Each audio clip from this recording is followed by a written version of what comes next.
Primeira carta a Timóteo, capítulo 5.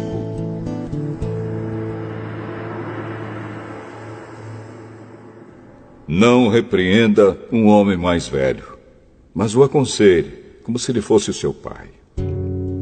Trate os homens mais jovens como irmãos, as mulheres idosas como mães e as mulheres jovens como irmãs, com toda a pureza.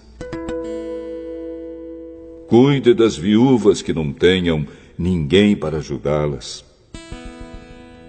Mas, se alguma viúva tem filhos ou netos, são eles que devem primeiro aprender a cumprir os seus deveres religiosos, cuidando da sua própria família. Assim eles pagarão o que receberam de seus pais e avós, pois Deus gosta disso. A verdadeira viúva, aquela que não tem ninguém para cuidar dela, põe a sua esperança em Deus e ora de dia e de noite, pedindo ajuda dele. Porém, a viúva que se entrega ao prazer está morta em vida. Timóteo, mande que as viúvas façam o que eu aconselho, para que ninguém possa culpá-las de nada. Porém, aquele que não cuida dos seus parentes, especialmente dos da sua própria família, negou a fé e é pior do que os que não creem. Coloque na lista das viúvas somente a que tiver mais de 60 anos e que tiver casado uma vez só.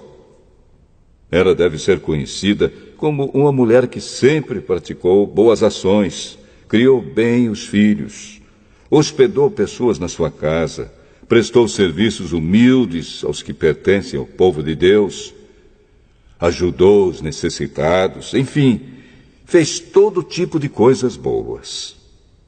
Mas não ponha na lista as viúvas mais jovens, porque quando seus desejos fazem com que queiram casar de novo, elas abandonam a Cristo.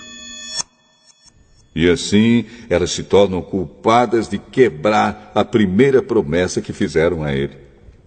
Além disso, elas se acostumam a não fazer nada e a andar de casa em casa. E pior ainda, aprendem a ser mexeriqueiras, metendo-se em tudo e falando coisas que não devem.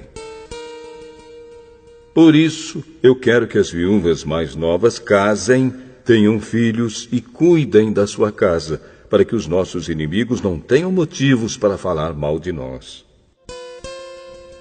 Pois algumas viúvas já se desviaram e seguiram Satanás. Se alguma mulher cristã tem viúvas na sua família, ela deve ajudá-las. Que ela não ponha essa carga sobre a igreja, para que a igreja possa cuidar das viúvas que não tenham ninguém que as ajude. Os presbíteros que fazem um bom trabalho na igreja merecem pagamento em dobro, especialmente os que se esforçam na pregação do Evangelho e no ensino cristão. Pois as Escrituras Sagradas dizem: não amarre a boca do boi quando ele estiver pisando o trigo. E dizem ainda: o trabalhador merece o seu salário. Não aceite nenhuma acusação contra qualquer presbítero, a não ser que ela seja feita por 2 testemunhas, pelo menos. Repreenda publicamente os presbíteros que cometem pecados, para que os outros fiquem com medo. Na presença de Deus, de Cristo Jesus e dos santos anjos, eu peço e insisto no seguinte: em tudo que você fizer, obedeça a estas instruções, sem preconceito contra ninguém e sem favorecer nenhuma pessoa.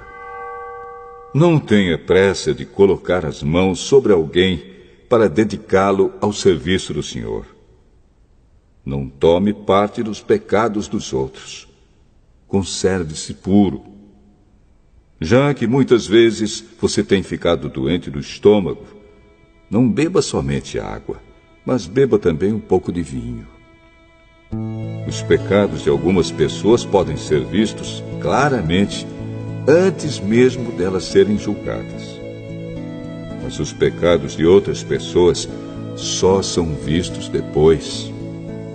Assim também, as boas ações são vistas claramente. E mesmo aquelas que são difíceis de ver, não poderão ficar escondidas para sempre.